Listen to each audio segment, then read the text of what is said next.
As the government pushes for a green energy future, many are left behind who rely on fossil fuels. Democrats will argue that Americans should be fighting high gas prices by buying electric vehicles, seemingly oblivious to the costs. President Biden's administration wants everyone to switch to expensive electric vehicles, but with the average cost at $66,000, many working families can't afford it. Aside from the costs, the short range of EVs, their inability to tow, and a lack of real infrastructure, means they just aren't practical for many, especially rural Americans. Despite the flaws with EVs, Americans will soon be banned from buying internal combustion engine-powered vehicles in many states. The push for electric vehicles shows a lack of understanding and disregard for the needs of rural Americans, those in hurricane-prone areas, and anyone who drives long distances. Look how the state of Wyoming is responding with a proposed ban on electric vehicles. Time for the hot topic buzz. Wyoming, flipping things around from what other states are doing. Get this, Wyoming is proposing a bill to ban new sales of electric vehicles by 2035.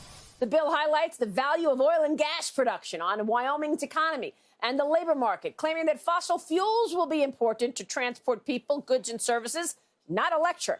5 states have already pushed to ban gas-powered vehicles in the same time period. Cheryl, we are not on the same page in the United States of America. Wyoming is doing the opposite of what so many others are doing. 68,000 jobs in the oil and gas industry in Wyoming. So I understand why these state legislators want to push through this. To be clear, though, it has no teeth, which is more interesting. This is kind of a symbolic move by the state, but I think they're making a great point. I don't know that this is really the right way to do it, because you're no better than California or New York or Oregon if you're going to ban something. If you're going to ban electric vehicles versus California, New York saying we're going to ban, gas-producing vehicles. Fair. I got to be fair on that one. But to be clear, they do make an interesting point that on either side, forcing someone to say you cannot or you can buy an electric vehicle, you can or you cannot buy a gas-powered vehicle, that to me isn't capitalism. And I'm a free markets type of gal, Maria. What can I say? Yeah, I know that. Mark. Yeah, I agree. The free market should dictate it. But, one of the biggest takeaways here is now we know where President Biden is going to move in January of 2025 and take his Corvette. He's going to move to Wyoming since he's going to still be able to drive it there. So kind of an about face for Mr. Climate Change advocate himself. But look, when you think about this whole, banning EVs or banning what, pretty much the other states are getting on board with banning gas-powered vehicles, they're going to ban gas-powered vehicles while at the same time allowing trains powered by diesel to transport coal, which is used to provide power to the EVs. So, it's all of this is just complete nonsense. Freedom of choice is a cornerstone of a market economy, if that's what we want. Additionally, auto companies, who were bailed out 15 years ago, are now betraying Americans for their own greed and government funding. Their plans will lead to job loss and harm to the economy. The Democratic Congress has imposed taxes on Americans to subsidize electric vehicle purchases by wealthy institutions, while auto manufacturers plan to eliminate dealerships, ethanol producers, and auto parts dealers, and diminish the number of auto mechanics.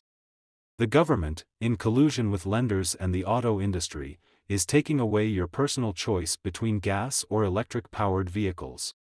The recently passed Inflation Reduction Act is a monstrous bribe to wealthy, mostly urban Americans with its $7,500 tax credit for purchasers of electric vehicles, plug-in hybrids, and hydrogen fuel cell vehicles, $4,000 for used vehicles, from January 2023 through December 2032. The act offers a tax credit for EV purchases, but not for battery replacement, and there are income restrictions. This skews the market towards those who control access to electricity, and away from individual choice. Auto companies plan to move towards 100% online sales, eliminating dealerships and causing problems with parts and repair needs, which will lead to increased downtime and costs for vehicle owners. The push for electric vehicles shows a lack of understanding and disregard for the needs of rural Americans, those in hurricane-prone areas, and anyone who drives longer distances, which, if you look at a map, covers the larger portion of our country. There needs to be a balance between protecting the environment and meeting the needs of all Americans, not just the wealthy and urban elite. Also, we must not forget the importance of maintaining choice and access to reliable, proven technologies. It's how our free market economy should work. If you liked this content, please click on like, subscribe and ring the bell.